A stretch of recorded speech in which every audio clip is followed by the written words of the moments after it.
Bom dia, professor. Boa tarde, na verdade, para nós, bom dia para o senhor. Nós iremos iniciar agora o nosso podcast de religião, falando sobre dois temas muito importantes. O primeiro André, tema a André. ser tratado será sobre o vazio na existência humana e como isso pode se relacionar com a fé. José, você que está aí, o que você quer falar? Para mim, a fé é uma forma de conforto, tanto conforto mental, porque, tipo, sempre existiu aquela questão do propósito. Qual é o propósito de viver? De viver? A fé é uma forma de criar esse propósito, de nortear o caminho para o indivíduo em si, sabe? Você concorda com a opinião do José, Lucas? Cara, eu acho que assim, a vida em si é algo muito enigmático. E o ser humano, na sua existência pequena, ele não consegue compreender ela por si só. Então, a gente não compreende, a gente não consegue sustentar, por exemplo, o fato da morte. A morte é um fato muito enigmático, o que vem depois da morte, a gente não sabe.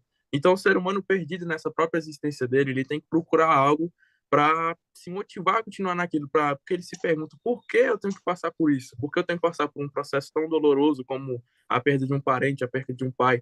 Então, a pessoa procura algo, não só por causa da morte, mas ela procura algo para se manter viva, para se manter motivada, para falar assim, eu tenho um caminho para seguir. E nisso a fé e Deus preenche esse vazio presente na gente. Então, na minha visão, eu penso isso, que o ser humano, na sua existência pequena, assim, incompreensível da vida, ele procura em Deus um motivo para viver, um pilar para a vida dele. Gustavo, você acha que esse vazio ele só pode ser preenchido por Deus? Cara, eu acho que sim, porque essa é a condição natural do ser humano, tá ligado? Assim, quando você tem a ciência de que tem alguém super poderoso que te protege e que te ama, isso ajuda muito quando em tudo você se sente motivado a trabalhar, a estudar. E essa coisa de vida após a morte também que o Lucas falou. Também eu acho que Deus é super necessário na vida do ser humano com essas coisas. E eu penso assim também. Todos nós temos esse vazio dentro de nós. E esse vazio, ele é preenchido pela fé, que é acreditando em alguma coisa. E esse vazio, quando ele é preenchido por algo que não é Deus, acaba sendo como se fosse uma ilusão. Porque se não é Deus, esse vazio é preenchido de forma ilusória. É como se fosse aqueles brinquedos, você pegar uma peça de uma determinada forma e tentar encaixar num espaço vazio lá. Se você não pegar a peça certa, não vai se encaixar. E essa peça que se encaixa perfeitamente naquele espaço vazio é Deus na nossa vida. Você acha, João, que essa ideia de recompensa no pós-vida, ela é importante para a motivação do ser humano a viver na vida terrena, mundana? Eu acho que sim, porque a fé é como se fosse o nosso guia, o nosso senso, que Deus, que provará que Deus é, é sábio, é justo e que se seguirmos os caminhos dele, poderemos assim estar diante de Deus e ter a vida eterna. Mas é muito interessante esse aspecto, porque esse vazio ele não pode ser simplesmente preenchido pela vaga noção da existência de um ser superior.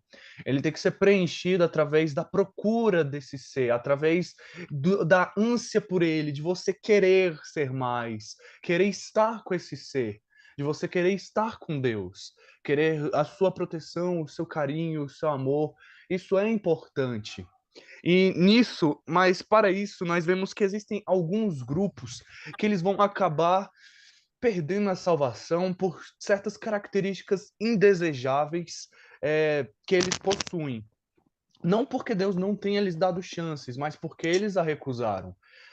Lucas, qual é esse primeiro grupo e por que você acha que eles não receberão a salvação?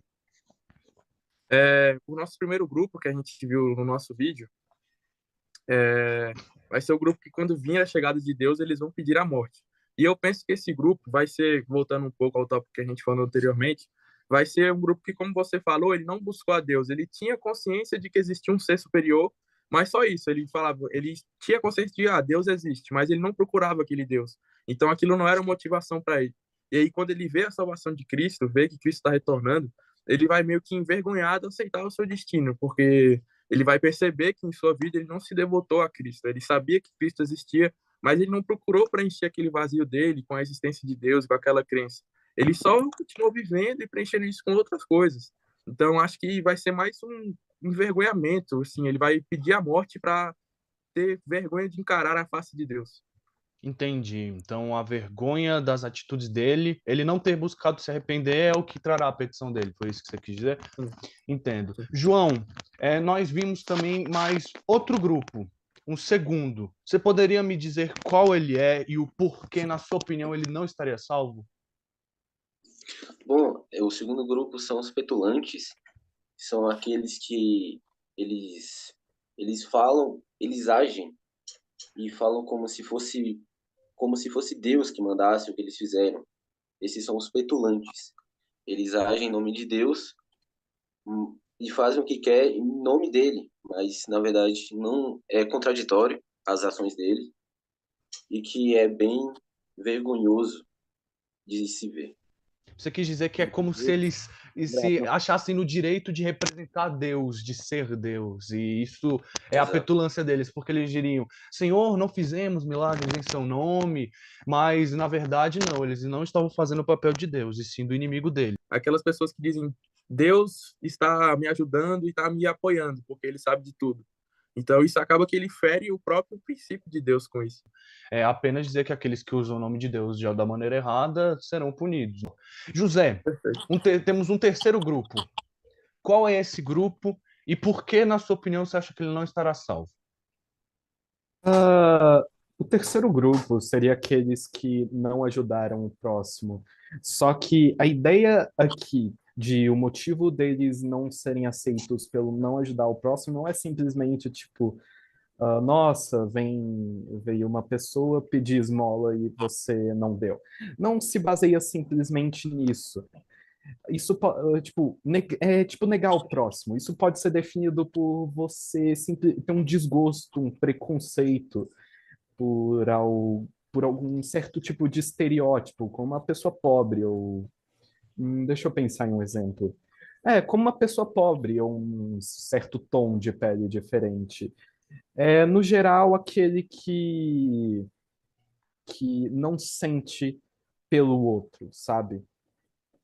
Essa é a minha interpretação, pelo menos. São aqueles que pagam de crentes, se dizem filhos de Deus, filhos de Deus não, porque todos somos, mas se dizem servos de Deus, verdadeiros cristãos, mas que quando eles passam por uma pessoa pobre, uma pessoa em necessidade, eles ignoram ela por nojo, por achar inferiores. Foi mais ou menos isso a mensagem que você queria passar? Sim, por volta desse conceito. Interessante. Mas no meio de todos esses grupos que não serão salvos, Gustavo, eu queria bater um papo legal com você. Qual o grupo você acha que seria salvo desses? Cara, desses três, nenhum, né? Desses não. Mas qual grupo você acha que seria salvo, sem ser esses? Cara, eu acho que são as pessoas que são justas, as que ajudam o próximo, as que servem a Deus perante todas as coisas e as que nunca o abandonam por coisas mundanas, como dinheiro, mulheres, drogas, entre outras coisas. Também pessoas que frequentam igrejas, que leem a Bíblia e que fazem tudo de acordo com os mandamentos do Senhor. E mesmo se abandonarem, né? Eles retornam, pedem perdão, não têm a vergonha de saber quando estão errados. André, posso falar sobre? Pode. Fica à Eu tenho uma vontade. visão um pouco contrária da do Gustavo. Eu acho que não vão ser só aquelas pessoas certinhas, até porque, como a gente debateu sobre o vídeo, todos nós somos falhos.